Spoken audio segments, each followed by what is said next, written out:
Akala mo ikaw ang huhubog sa mga anak mo. Pero minsan, sila pala ang magdidikta kung paano tayo magiging magulang. I have two daughters, 18 and 11. Yung 18, medyo mahirap na siyang pagsabihan kasi may sarili na siyang desisyon sa buhay. Yung 11, mas bata, madali pa mapagsabihan.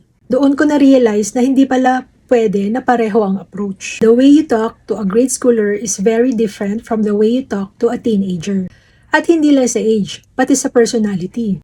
May batang sensitive na konting mapagsabihan mo lang, daramdamin na. Meron naman kahit na straightforward ka, okay lang sa kanila.